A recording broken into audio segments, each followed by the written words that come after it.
Hello, good morning વિદ્યાર્થીઓ.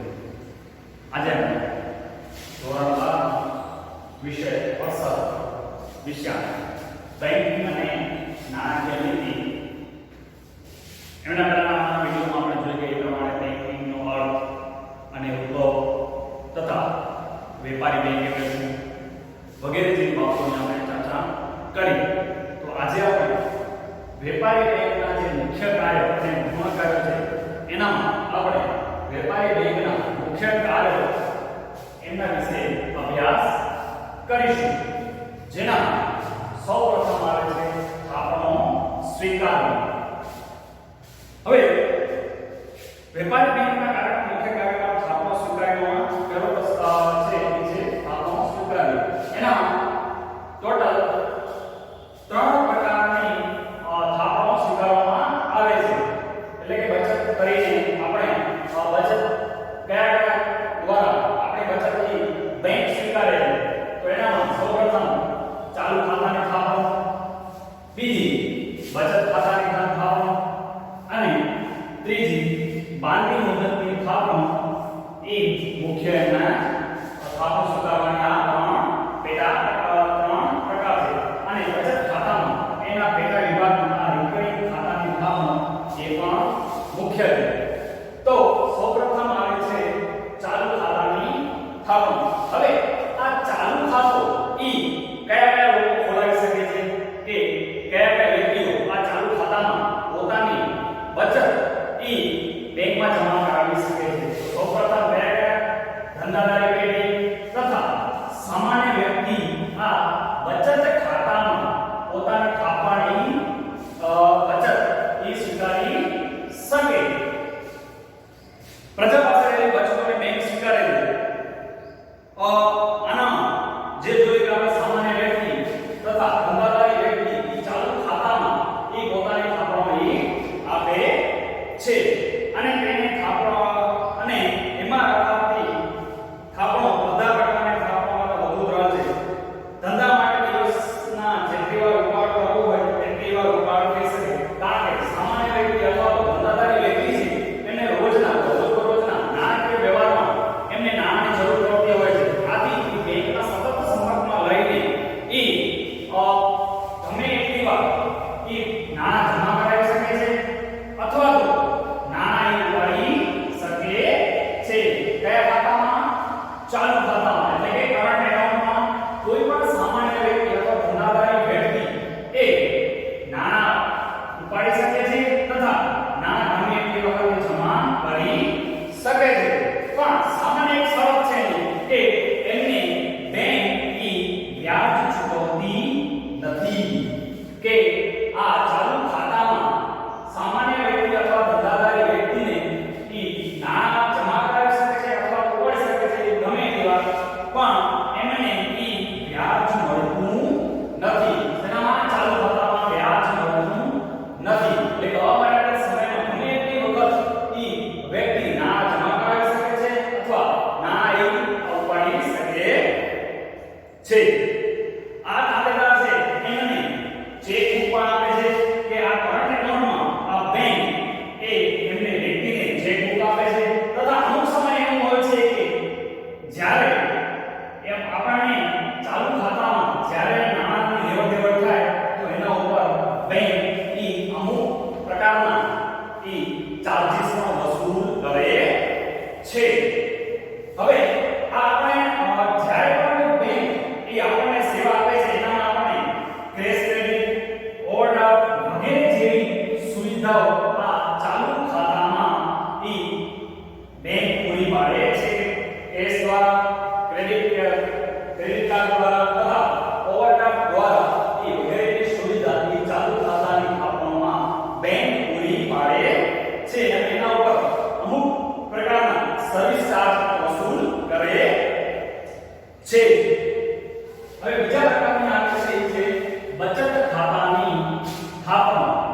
Check તથા draft, debit card તથા ક્રેડિટ કાર્ડ જેવી સુવિધાઓ આ બચત ખાતામાં આપવામાં આવે છે.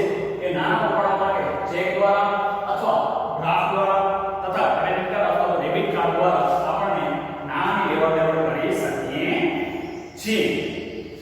એનો જે પેટા ખાતું છે જે છે રિકરિંગ ખાતાની ખાતું, તો એનામાં શું છે કે આ ખાતામાં શું છે કે દર મહિને ચોક્કસ રકમની બચત કરી શકાય છે. હવે આમાં કયા કયા પ્રકારના હોઈ શકે કે કોઈ પ્રાઇવેટ જોબ કરતા હોય અથવા કોઈ જોબ કરતા હોય, ગમે તે પ્રકારની જોબ કરતા હોય, પ્રાઇવેટ હોય કે અન્ય કે દર મહિને એમને નાણાંની જરૂર પડે છે અથવા તો અમુક બચતો કરીને એ નાણું આ ખાતામાં જમા કરાવે છે, તો એના દર મહિને લેવડ-દેવડ અથવા બચત કરવા માટે અમુક એ બચત બેંકમાં જમા કરાવે છે કે બેંકમાં રિકરિંગ ખાતામાં એ પોતાના નાણાં જમા કરાવે છે. હવે આ ખાતામાં જ્યારે વધતી જાય જેના પર એમને વ્યાજ મળે છે, દર મહિને એ 15,000 ટકા હોય તો એમાંથી 4-3,000 એ બેંકમાં જમા કરાવે દર મહિને, અને અમુક સમયે એ દર મહિને બચત છે એ વધારતો જાય,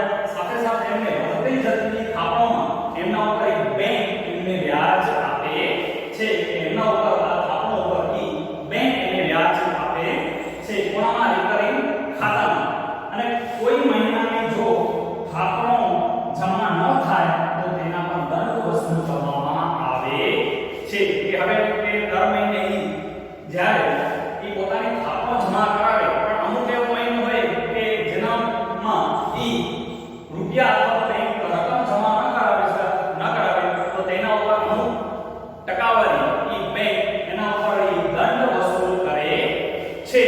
એના ઉપર અમુક ટકાવારી એમના પાસેથી દંડ સ્વરૂપે વસૂલ કરવામાં આવે છે. કે એનો સર્વિસ ચાર્જ એ ટકાવારી મુજબ એમના ઉપર દંડ વસૂલ કરવામાં આવે છે. તેનામાં રિકરિંગ ખાતામાં કે જે દર મહિને પોતાનો પગારમાંથી અમુક ટકાવારી કે અમુક રકમ એ બચત સ્વરૂપે એ જમા કરાવે છે, એના ઉપર વધતી જતી રકમ ઉપર એમને વ્યાજ મળે છે. સાથે સાથે જ્યારે કોઈ મહિનામાં એમની રકમ જો જમા ન થાય તો એના ઉપર એને દંડ પણ વસૂલ કરવામાં આવે છે.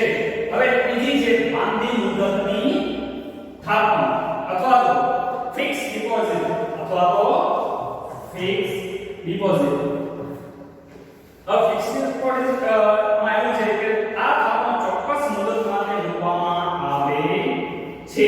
એટલે કે ચોક્કસ સમયગાળા દરમિયાન, દાખલા તરીકે 8 વર્ષ, 5 વર્ષ, 10 વર્ષ વગેરે જેવી બાબતોમાં કે ચોક્કસ સમયગાળો હોય કે કોઈ વ્યક્તિ આ બાંધી મુદતમાં એટલે કે ફિક્સ ડિપોઝિટમાં અમુક સમયગાળા દરમિયાન 5 વર્ષ હોય, 10 વર્ષ હોય, 8 વર્ષ હોય, એનામાં એ પોતાની રકમ જમા કરે છે. દાખલા તરીકે 5 લાખ રૂપિયા એ 5 વર્ષ માટે જમા કરે છે, અને એ 5 વર્ષના સમયગાળા દરમિયાન એ વ્યક્તિ રકમનો ઉપાડ કરી શકતો નથી, અને 5 વર્ષ પૂરા થઈ ગયા બાદ એમને બેંક અમુક ટકા વ્યાજ પણ આપે છે. કે આ 5 વર્ષના સમયગાળા દરમિયાન એમના ઉપર વ્યાજ એમની જે મૂળ રકમ છે 5 લાખ છે, અને સાથે સાથે એમના ઉપર અમુક ટકા પર વ્યાજ આપીને એમની રકમમાં વધારો કરે છે. આ જે ફિક્સ ડિપોઝિટ છે એ લાંબા ગાળા માટેની થાપણ સ્વીકારવા માટે આનામાં વ્યક્તિ ખાતો ખોલાવી શકે છે. હવે આ થાપણ એ જ્યારે લાંબા ગાળા માટે વ્યક્તિ બચત કરવા ઈચ્છતી હોય ત્યારે આવી થાપણો રાખે અને જરૂર પડે ત્યારે ઉપાડની સવલત ઓવરડ્રાફ્ટ મેળવી શકે છે. કે એમના ઉપર ઓવરડ્રાફ્ટ દ્વારા ઓડી દ્વારા એ પોતાની રકમ 5 વર્ષ કે 10 વર્ષ માટે એ જમા કરાવીને એના ઉપરથી મેળવી શકે છે, અને એમના ઉપર એ સૌથી વધુ વ્યાજ મળે છે. એટલે કે કારણ કે જેટલો સમયગાળો તમે પોતાની બચત આમાં જમા કરાવશો એમના પછી બેંક એના ઉપર વધુ વ્યાજ આપે છે. વિદ્યાર્થી મિત્રો, આજે આપણે જે વેપારી બેંકના મુખ્ય કાર્યમાં થાપણ સ્વીકારે છે એના જે 3 પેટા પ્રકાર હતા, જેમાં બચત ખાતાની થાપણો, બચત